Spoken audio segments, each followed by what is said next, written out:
Всем привет! Вы на канале 88 Клубков. Это канал по вязанию. Меня зовут Настя. Сегодня я вяжу объемную пляжную или летнюю сумку из тонкого полиэфирного шнура. Использую карамель Baby. Нить заявлена как 2 мм. Мой цвет снежок. Сумочка будет без использования дополнительной фурнитуры. Потребуется только пряжа. Точные размеры изделия, а также расход пряжи на нее озвучиваю в конце видео, а также оставлю в описании под этим роликом. Приготовила ножницы, сантиметровую ленту. На каждом этапе озвучиваю количество петель, рядность и размеры моего изделия в сантиметрах. Вязать основное полотно буду крючком 3,5 мм. Все необходимые полезные для вас ссылки оставляю в описании под этим роликом. Подписывайтесь на мой канал, ставьте лайки, переходим к работе. Набрасываю нить на крючок, короткий край перед работой. Подхватываю рабочую нить и формирую первую петлю. Для начала вязания мне потребуется 20 воздушных петель. Теперь переворачиваю косу из воздушных петель. На тыльной стороне перемычки. Одному звену соответствует одна перемычка. Первую пропускаю, в следующую вставляю крючок и провязываю столбик без накида.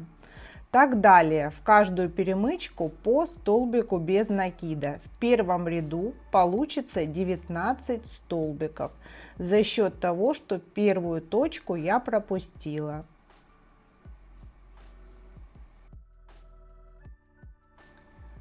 Провязываю последний столбик. В конце каждого ряда воздушная петля, петля подъема. Переворачиваю вязание, вяжу рядами туда-обратно. Во втором ряду крючок вставляю за обе дужки кромочной косы и провязываю столбик без накида. Каждый следующий ряд аналогично. Таким образом, количество набранных петель будет соответствовать ширине донышка, количество рядов длине.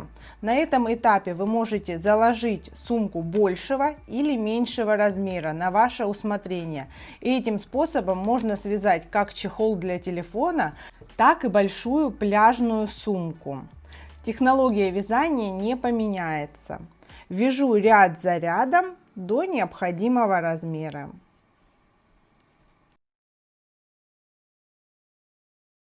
У меня провязано 66 рядов.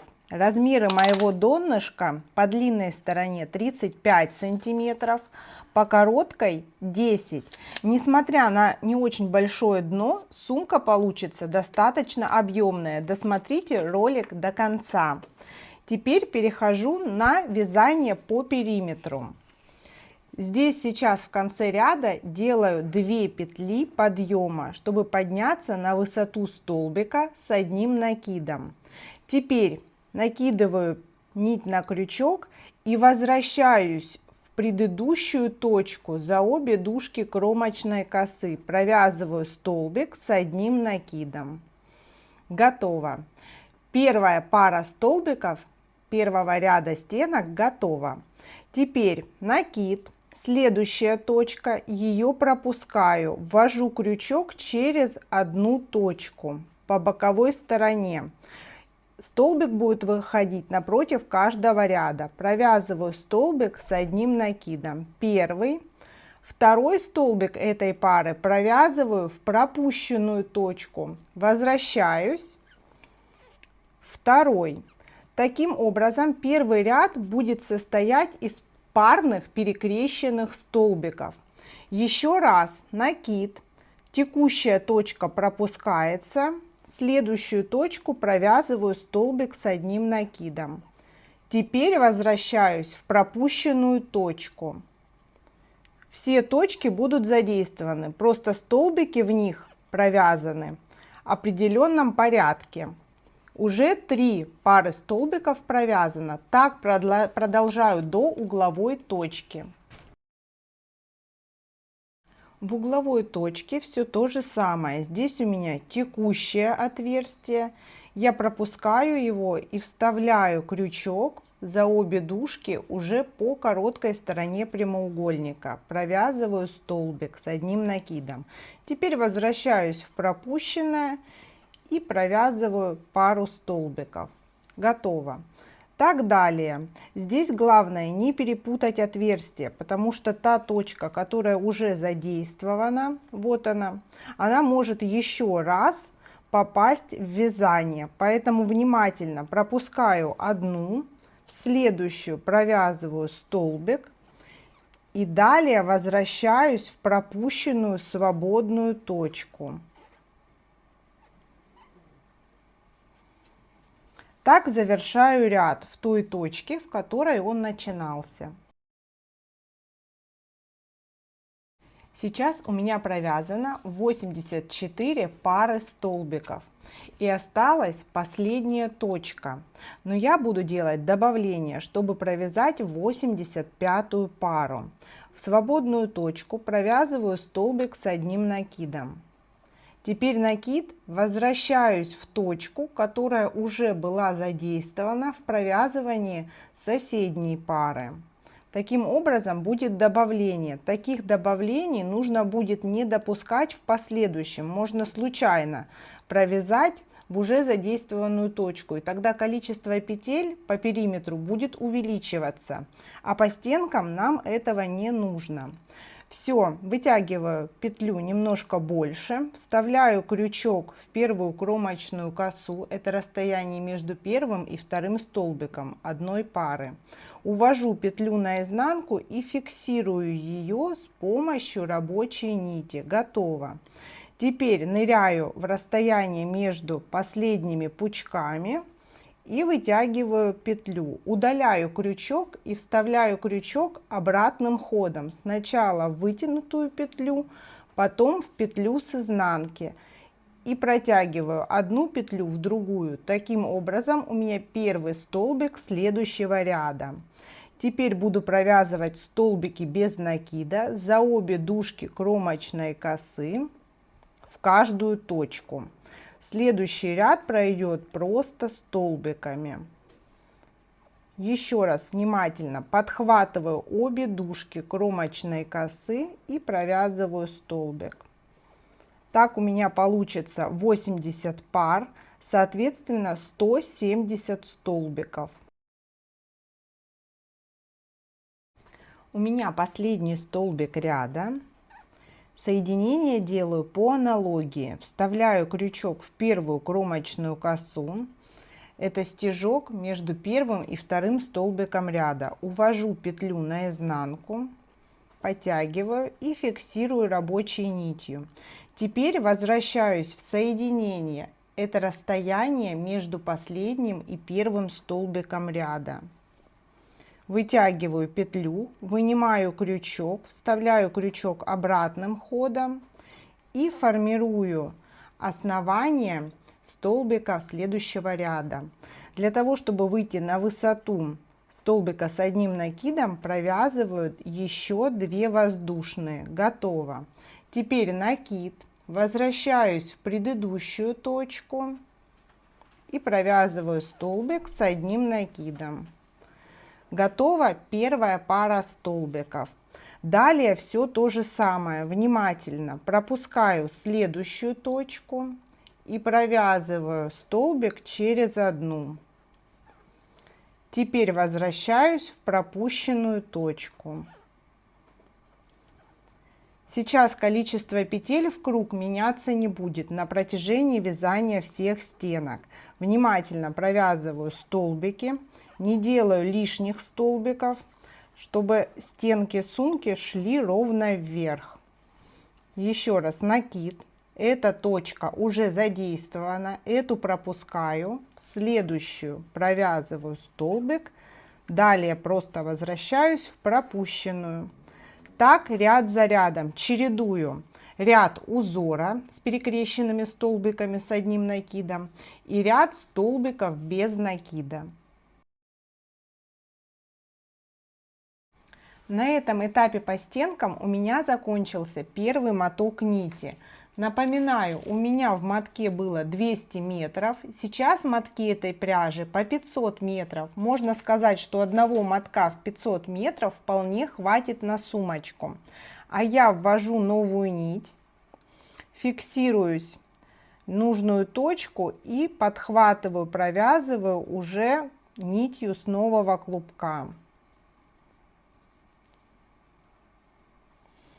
Готово. Теперь возвращаюсь в точку назад и провязываю второй столбик с одним накидом. Готово. Нить начала и окончания фиксирую и ввязываю в полотно. Продолжаю стежок за стежком, ряд за рядом.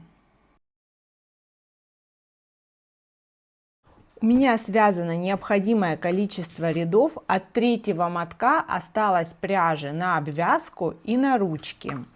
Сейчас глубина моего изделия 38 сантиметров, ширина 45.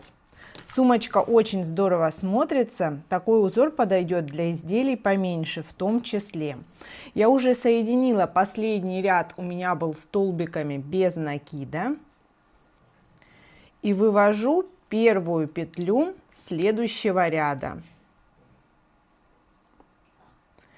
Обвязка очень простая. Я вставляю крючок в текущую точку за обе дужки, вывожу петлю, далее обвожу рабочую нить вокруг крючка и провязываю петли на крючке. Готово. Следующая точка. То же самое, 2 петли, обвожу вокруг крючка и провязываю. Получается необычный ребристый край, он будет перекликаться с теми ручками, которые я собираюсь связать. Так, точка за точкой продолжаю обвязку по кругу. У меня заканчивается ряд обвязки, я уже укоротила нить. Провязан последний столбик и вытаскиваю крючок вместе с окончанием нити полностью. Далее делаю соединение и прячу нить по изнанке. Увожу ее сначала на изнанку, потом возвращаю в исходную точку, чтобы замкнуть обвязку. Готово. Здесь я уже наметила точки под ручку.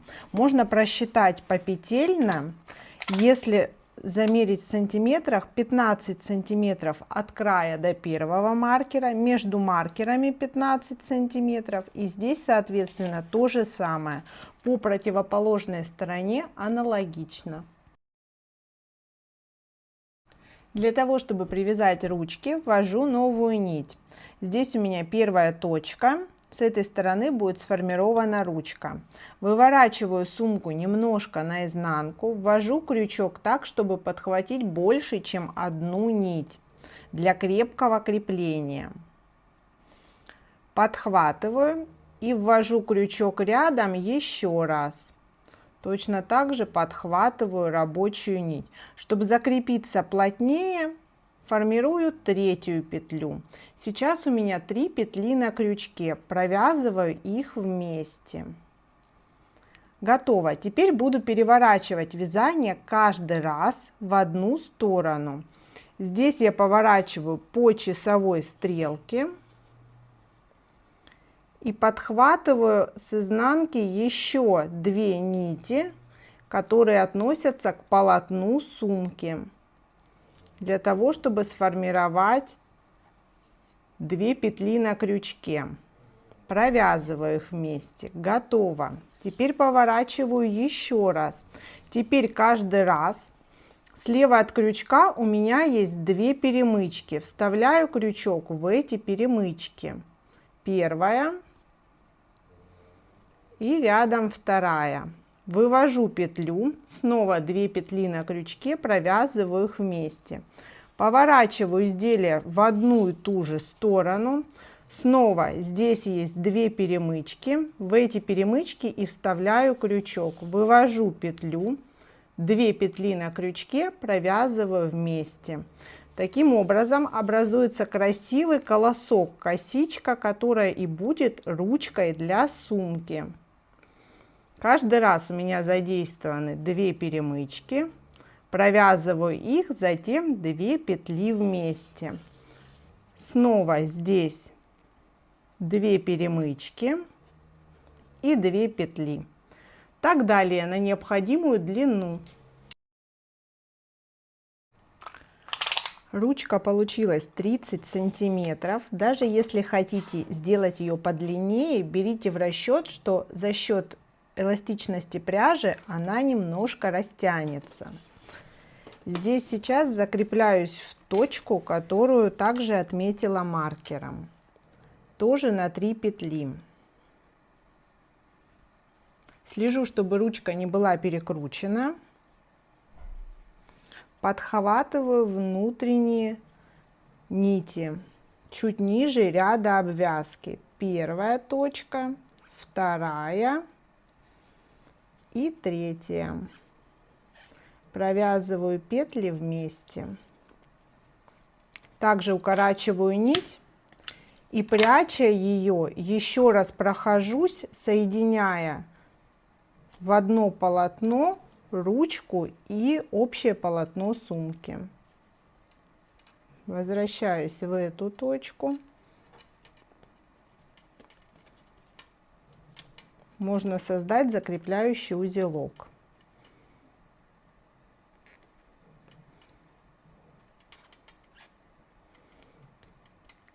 И вернуться еще раз в противоположную сторону. Точно такую же ручку и по длине вывязываю с противоположной стороны.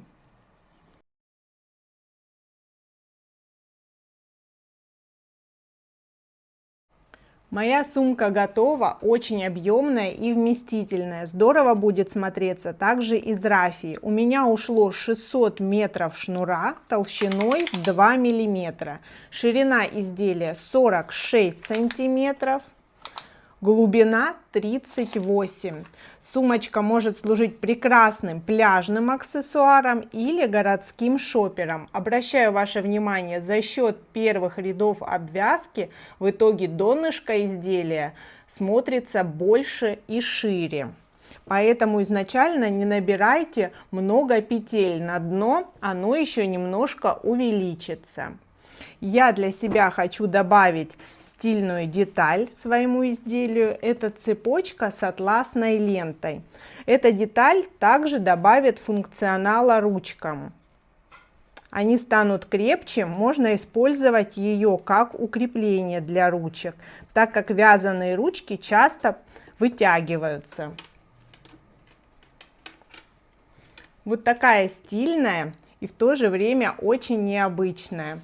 Все необходимые ссылки оставляю для вас в описании. Подписывайтесь на мой канал, ставьте лайки, будет много интересных видео. Всем пока!